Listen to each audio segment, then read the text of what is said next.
Hello guys, welcome to தகவல்கள். இந்த வீடியோவில் நான் உங்களுக்கு அகைன் ஒரு ரெக்ரூட்மெண்ட் ப்ராசஸ் டீட்டெயிலோட தான் நான் வந்திருக்கேன். அது என்ன டீட்டெயில் அப்படிங்கிறது இந்த வீடியோவை ஸ்கிப் பண்ணாமல் முழுசாக பார்த்தீங்கன்னா உங்களுக்கு நான் சொல்கிறேன். என்னென்ன அது எந்த வேக்கன்சி, எவ்வளோ வேக்கன்சி இருக்குது அப்படிங்கிற டீட்டெயில்ஸ் எல்லாமே உங்களுக்கு என்ன எலிஜிபிலிட்டி, இது எல்லாமே நான் உங்களுக்கு இந்த வீடியோவில் சொல்கிறேன். எந்த டீட்டெயில்ஸ் பார்த்திங்கனாவே ஃபார்மாசிஸ்ட்டுக்காக எடுத்திருக்காங்க. டோட்டலாக 450 வேக்கன்சிஸ் இருக்குது.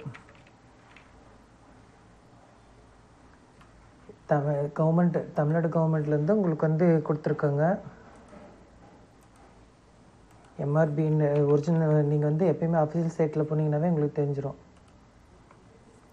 அதில் என்ன நோட்டிஃபிகேஷன் கொடுத்துருக்காங்க அப்படிங்கிறத நான் உங்களுக்கு என்னென்னு நான் உங்களுக்கு சொல்கிறேன். டோட்டலாக எத்தனை வேகன்சி கொடுத்துருக்காங்கன்னா உங்களுக்கு இதில் ஆட்டோமேட்டிக்காக உங்களுக்கு இதில் நோட்டிஃபிகேஷனில் நீங்கள் போனீங்கன்னாவே ஃபஸ்ட்டு இருக்கிற நோட்டிஃபிகேஷன் அதாக தான் இருக்கும். நோட்டிஃபிகேஷன் ஆஃப் ஃபார்மசிஸ்ட் அப்படின்னு சொல்லி கொடுத்துருக்காங்க பார்த்தீங்களா. டோட்டலாக இதில் உங்களுக்கு ஆல்மோஸ்ட் 450 வேகன்சிஸ் கொடுத்துருக்காங்க. 425 சம்திங், ஆல்மோஸ்ட் 450 வருது. டோட்டலாக டிஸ்கிரிப்ஷன் வேகன்சி அப்புறமா சொல்கிறேன் அப்படின்னு சொல்லியிருக்காங்க. இது ஆன்லைன் மோடில் தான் அப்ளை பண்ணணும். Last date 10/3/2025. That means March மாதம், அடுத்த மாதம் 10ஆம் தேதி தான் உங்களுக்கு last date. Post pharmacist. Scale pay உங்களுக்கு ஸ்டார்டிங் பே மேட்ரிக்ஸ் லெவல் 11. உங்களுக்கு ஸ்டார்டிங் பே 35,400 உங்களுக்கு கொடுத்துருக்காங்க. அதேமாதிரி லாஸ்ட் டேட் 10/3/2025. எக்ஸாம் டேட் அப்புறமேட்டு இன்ஃபர்மேஷன் சொல்கிறேன் அப்படின்னு சொல்லியிருக்காங்க. சேலரி டீட்டெயில்ஸ் இதில் இருக்குது. இதில் ரிசர்வேஷன் டீட்டெயில் உங்களுக்கு இதில் மென்ஷன் பண்ணியிருக்காங்க. இந்த எக்ஸ் சர்வீஸ் மேன், இந்த மாதிரி டீட்டெயில் உங்களுக்கு ரிசர்வேஷன் வச்சுருக்கிறவங்க, அந்த மாதிரி டிஃப்ரெண்ட்லி ஏபிள்டு பீப்புள், அதே மாதிரி தமிழ் மீடியம் படித்தவங்க, இந்த மாதிரி ஒவ்வொரு இது இருக்குல்ல, அந்த மாதிரி இருக்குது. கேட்டகரி ஏஜ் பார்த்திங்கன்னா ஃபார் ஆல் கேட்டகரிஸுக்கு 18 இருக்கணும். மேக்ஸிமம் ஏஜ் உங்களுக்கு ஒவ்வொருத்தருக்கு எவ்வளோ இருக்கலாம் அப்படின்னு சொல்லி மென்ஷன் பண்ணியிருக்காங்க. 59, ஓசிக்கு 32 இருக்கலாம். டிஃப்ரெண்ட்லி ஏபிள்டு பர்சன் 59, 42 இருக்கலாம் ஓசிக்கு. எக்ஸ் சர்வீஸ்மேன் 59 வரைக்கும் இருக்கலாம். அதே மாதிரி உங்களுக்கு அதில் மென்ஷன் பண்ணியிருக்காங்க ஏஜ் கன்செஷன் யாருக்கு கொடுத்துருக்காங்க, எந்த மாதிரி கொடுத்துருக்காங்க அப்படிங்கிற டீட்டெயிலுமே இதில் கொடுத்துருக்காங்க. அதேமாதிரி கேண்டிடேட் எப்படி, என்ன குவாலிஃபிகேஷன், எஜுகேஷன் குவாலிஃபிகேஷன் என்னென்னு பார்த்தீங்கன்னா, ஃபார்மசிஸ்ட் நீங்கள் diploma in pharmacy or bachelor of pharmacy or D Pharm, இது 3 ஏதாச்சும் ஒன்று படிச்சிருக்கணும். நீங்கள் ஆல்ரெடி தமிழ்நாடு ஃபார்மசி கவுன்சில் நீங்கள் ரெஜிஸ்டர் பண்ணியிருக்கணும். Renewing it regularly every year. இப்போ நீங்கள் என்ன சொல்கிறது, ரினியூவிங் பண்ணி லைவில் இருக்கணும். தட் மீன்ஸ் எப்படின்னா, நீங்கள் ஆல்ரெடி ரினியூ பண்ணியிருக்கணும். இந்த கவுன்சிலேருந்து நீங்கள் ஒரு மெம்பராக இருக்கணும், ரிஜிஸ்டர் பண்ணி வச்சுருக்கணும். அதேமாரி யாரெல்லாம் பண்ணலாம், சிட்டிசன்ஸ் ஆஃப் இந்தியா அவங்கெல்லாம் பார்க்கலாம் அப்படின்னு சொல்லியிருக்காங்க. என்னென்ன குவாலிஃபிகேஷன் இருக்குது அப்படின்னு பார்த்தீங்கன்னா, கண்டிஷன் அண்ட் குவாலிஃபிகேஷன் என்னென்னு பார்த்தீங்கன்னாவே உங்களுக்கு தெரியும். ஆன்லைன் டெஸ்ட்டு தான். உங்களுக்கு எப்படி டெஸ்ட் இருக்குது அந்த மாதிரி இருக்கிறத டீட்டெயில் உங்களுக்கு இதில் இருக்குது. சப்ஜெக்ட் எந்த சப்ஜெக்ட் இருக்குதுன்னு பார்த்தீங்கன்னா, ஃபஸ்ட்டு உங்களுக்கு கம்பல்சரி தமிழ் எலிஜிபிலிட்டி டெஸ்ட்டு உங்களுக்கு இருக்குது. தமிழ் எலிஜிபிலிட்டி டெஸ்ட்டில் உங்களுக்கு 1 hour டியூரேஷன் மேக்ஸிமம் மார்க் 50. அதில் உங்களுக்கு மினிமம் குவாலிஃபைங் மார்க் இந்த கேட்டகரிக்கு 40, இந்த அதர்ஸ்க்கு 40 அப்படின்னு சொல்லி மென்ஷன் பண்ணியிருக்காங்க. அதேமாதிரி கம்ப்யூட்டர் பேஸ் எக்ஸாமினேஷன் இருக்குது. ஃபார்மசிஸ்ட்டுக்கு 2 hours இருக்குது. 100 marks இருக்குது மேக்ஸிமம் மார்க்கு. இதேமாதிரி இவங்களுக்கு எவ்வளோ மினிமம் குவாலிஃபைங் மார்க் இதில் இவங்களுக்கு 30, இவங்களுக்கு 35. இதிலே உங்களுக்கு எத்தனை கொஷின் கொடுப்பாங்க அப்படிங்கிறது உங்களோட சப்ஜெக்டில் இதில் 2 hours 100 கொஷின் நீங்கள் படித்ததில் இருக்கும். ஃபார்மசிஸ்ட் அந்த டிபார்ட்மெண்ட் ரிலேட்டடாக இருக்கும். அதே மாதிரி மார்க் எப்படி மல்டி செஷனில் எப்படி மார்க் பிரிப்பாங்க அப்படிங்கிறது தான் இவங்க மென்ஷன் பண்ணியிருக்காங்க. இது ஸ்டாண்டர்ட் பேட்ச் அப்படிங்கிற மார்க்கு, டார்கெட் பேட்ச், இதெல்லாம் சேர்த்து தான் உங்களுக்கு மார்க் டோட்டலாக மினிமம் 70% ஓவரால் பர்சன்டேஜ் இருக்கணும் அப்படின்னு சொல்லி மென்ஷன் பண்ணியிருக்காங்க. இதில் உங்களுக்கு பார்த்தீங்கன்னாவே இதில் தெரிஞ்சிடும். அதேமாரி இதில் இவங்களுக்கு இன்சென்டிவ் மார்க் கொடுக்குறாங்க. இந்த கோவிட் வந்தப்போ யாரெல்லாம் ஒர்க் பண்ணாங்கோ அவங்களுக்கு அவங்க எக்ஸ்ட்ரா மார்க் கொடுக்குறாங்க. யாரெல்லாம் 6 to 12 months இந்த கோவிட் பீரியடில் ஒர்க் பண்ணாங்களோ அவங்களுக்கு 2 marks எக்ஸ்ட்ரா கொடுக்குறாங்க. அதேமாதிரி 12 monthsலேருந்து தட் மீன்ஸ் 1.5 வருஷம் யார் ஒர்க் பண்ணாங்களோ 3 mark அவங்க எக்ஸ்ட்ரா கொடுக்குறாங்க. அதேமாதிரி 2 வருஷம் உங்களுக்கு சாலிடாக 2 வருஷம் ஒர்க் பண்ணியிருந்தால் உங்களுக்கு 4 mark.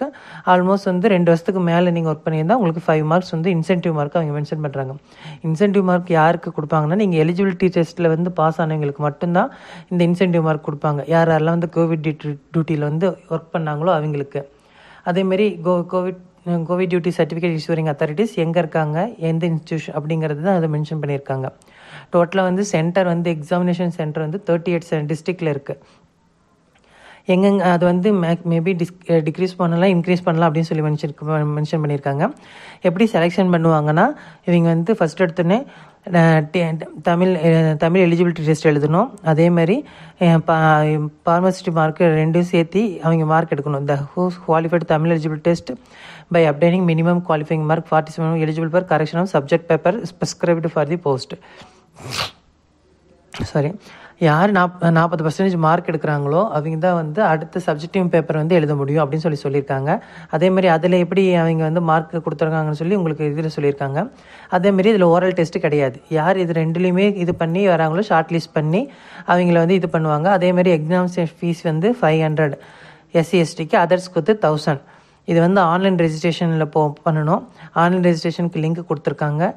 நீங்கள் அதில் போயினீங்கன்னாவே உங்களுக்கு ஆட்டோமேட்டிக்காக ரெஜிஸ்ட்ரேஷன் ஆன்லைன் ரெஜிஸ்ட்ரேஷன் இருக்கும். இங்கே பாருங்கள், online portal for the post பார்மசிஸ்ட்னு இருக்கா, அதை நீங்கள் கிளிக் பண்ணாவே நீங்கள் என்னென்ன கொடுக்கணும் அப்படிங்கிறது தெரியும்.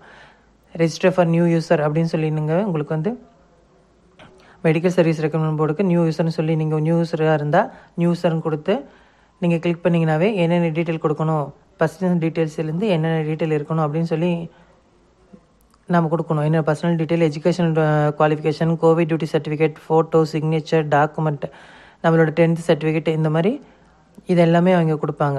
இதெல்லாம் கொடுத்து ஓகே கொடுத்து நீங்கள் கண்டினியூ கொடுக்கணும். கண்டினியூ கொடுத்துனீங்களோ உங்களுக்கு சைன் அப் ஃபார்ம் என்னென்ன கேட்டிருக்குன்னு பார்த்தீங்கன்னா, எந்த போஸ்ட் ஃபார்மசி தான் டிஃபால்ட்டாக இருக்கும். நேம், நேஷனாலிட்டி என்ன அப்படின்னு சொல்லி நீங்கள் மென்ஷன் பண்ணணும். அதேமாதிரி எக்ஸ் சர்வீஸ் மேனாக இருக்கிறதா இல்லையா அப்படின்னு சொல்லி அதையும் நீங்கள் செக் பண்ணணும். அதேமாதிரி கம்யூனிட்டி சர்டிஃபிகேட் என்ன கம்யூனிட்டி சர்டிஃபிகேட்னு கொடுத்து அதை கிளிக் பண்ணணும். அதேமாதிரி என்ன கம்யூனிட்டி, எந்த கேஸ்ட், அது எங்கே கொடுத்தாங்க, அந்த சர்டிஃபிகேட் நம்பர் அதையும் மென்ஷன் பண்ணணும். அதேமாதிரி இதில் வந்து டிஃப்ரெண்ட் லேபிள் பீப்புளா இல்லையா அப்படின்னு சொல்லி கேட்பாங்க. நம்ம நோன் தான் கொடுக்கணும். எஸ்ஸாக இருந்தால் எஸ்ஸாக கொடுங்க, இல்லை நோ கொடுங்க. டேட் ஆஃப் பர்த், SSLC உங்களுக்கு 10th மார்க் ஷீட்டில் என்ன டேட் ஆஃப் பர்த் இருக்கோ அதை கொடுத்து உங்களோட இயர், மந்த்து, டேஸை வந்து மென்ஷன் பண்ணணும். இதுலேயும் வந்து மொபைல் நம்பர் வேலிடேட் பண்ணணும். இமெயில் ஐடியும் வேலிடேட் பண்ணிவிட்டு நீங்கள் இது கொடுத்து சப்மிட் கொடுத்தீங்கன்னா அடுத்தது உங்களுக்கு வந்து உங்களோட டாக்குமெண்ட்ஸ் வெரிஃபை பண்ணுறது உங்களுக்கு ஆப்ஷன்ஸ் வருதில்ல. அவ்வளோதான், சிம்பிள். நீங்கள் அதில் ஆன்லைன் பண்ணிங்கன்னா உங்களுக்கு எக்ஸாம் டேட் எப்போன்னு உங்களுக்கு வந்து மெயில் வந்துடும். இதை தவிர வேறு ஏதாச்சும் உங்களுக்கு டவுட் இருக்குது இதில் அப்படின்னா எனக்கு கீழே கமெண்ட் பண்ணுங்கள். மோஸ்ட்லி எல்லாமே மெயின் இம்பார்ட்டன்ட் திங்ஸ் எல்லாமே நான் உங்களுக்கு சொல்லிட்டேன். இதில் வேறு ஏதாச்சும் உங்களுக்கு அப்ளை பண்ணுறதுலையோ இல்லை ஏதாச்சும் வேறு ஒரு கொஷின்ஸ் இருக்கோ அப்படிங்கிறதுனால எப்படி இருக்கணும், அதேமாதிரி ஃபோட்டோஸ் எப்படி இருக்கணும், சிக்னேச்சர் எப்படி இருக்கணும், எல்லா டீட்டெயிலுமே உங்களுக்கு இதில் மென்ஷன் பண்ணியிருக்காங்க. ஸோ இது ஃபுல்லாகவே நீங்கள் பார்த்துட்டு அதுக்கப்புறம் நீங்கள் அப்ளை பண்ணுங்கள். ஏன்னா உங்களுக்கு வந்து அடுத்த மாதம் 3ஆம் தேதி வரைக்கும் உங்களுக்கு வந்து டைம் இருக்குது. சிலபஸ் என்ன அப்படின்னு சொல்லி அதையும் மென்ஷன் பண்ணியிருக்காங்க. ஸோ எல்லாம் பார்த்துட்டு நீங்கள் வந்து அப்ளை பண்ணுங்கள். கீழே ஏதாச்சும் டவுட் இருந்தால் எனக்கு கீழே கமெண்ட் பண்ணுங்கள், நான் உங்களுக்கு வந்து அதை ரிப்ளை பண்ணுறேன். தேங்க்யூ ஃபார் வாட்சிங். நான் அடுத்த வீடியோவில் வேறு ஒரு ரெக்கமெண்ட் டீட்டெயில்ஸோடு நான் வரேன். தேங்க்யூ.